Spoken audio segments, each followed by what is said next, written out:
From time to time, we all wallow in self-pity or whine about the injustice around us, and that's quite normal.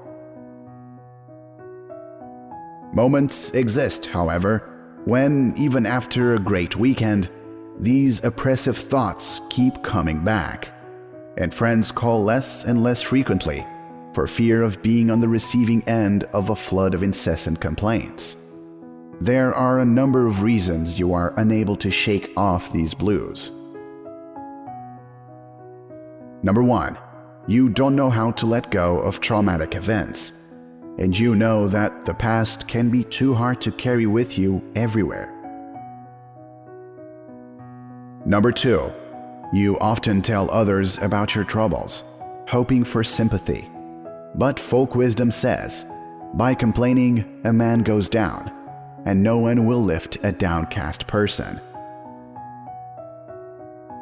Third, even when someone offers you help, you often reject it and take everything upon yourself, regardless of what it costs you in the end. But if you begin by sacrificing yourself to those you love, you will end by hating those to whom you have sacrificed yourself. Fourth, you constantly find yourself in hopeless situations, and when someone tells you there is a way out, you become irritated. But remember this most fundamental of sayings: if you have time to whine and complain about something, then you have the time to do something about it. Fifth, your troubles are always either the fault of those around you or an accident. But haven't you heard the phrase, victims look for explanations for their failures, winners look for ways to solve problems? Sixth, you are always in a pessimistic mood because good events always bypass you. Did you know that optimism is a handkerchief with which you can rub the nose of any problem? Seventh, you see yourself as a nobody who is not worthy of the smiles of destiny. As one writer once stated so eloquently, an inferiority complex is like a lichen.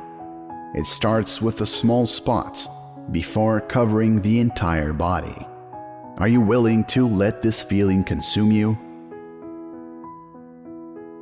Eighth, you perceive the world in a hostile way and do not remember at all the proverb that has shown indeed it is all you see. Ninth, you often feel unwell. Paracelsus, the physician, warned, all illnesses, except mechanical injuries, come from the decay of the spirit. 10th, the evil witch seems to have cursed you into relationships with people who take advantage of you. Naturally, until you love yourself, no one will love you. Do some of the points seem painfully familiar? You need to save yourself from wallowing in despondency. And the first thing to do is to veer away from oppressive attitudes toward those that will benefit your mental health. First, having found yourself in defeat, do not look for fault, but analyze the mistakes made, because as a wise man once pointed out, after admitting our mistakes, we become wiser than we were yesterday. Second, the world is full of both successes and failures. If you are unlucky today, you will win tomorrow. Listen to the words of one sagacious: fortune only comes to those who have not been crushed by failure. Third, after experiencing a negative event, make appropriate conclusions and stop focusing your energy on it. In full accordance with the proverb, do not dwell on the past, you will not be there again. Fourth, do not complain to others about the hardships of life, because you know exactly, happiness hurries to those who are waiting for it with a smile. Fifth, do not tolerate neglect, and know how to guide people toward reckoning with you and your needs. But do not forget this truth: if you want to be respected, treat others with respect. Know that there is no such thing as a hopeless situation.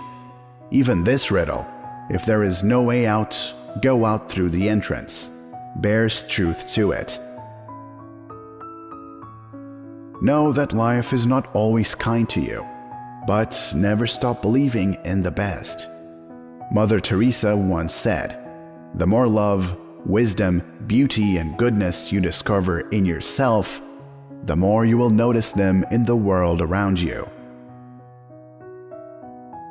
Fall asleep easily, wake up cheerful, and never be stingy with a smile, because, as Irish wisdom states, a hearty laugh and a good night's sleep are the two best cures for any ailment.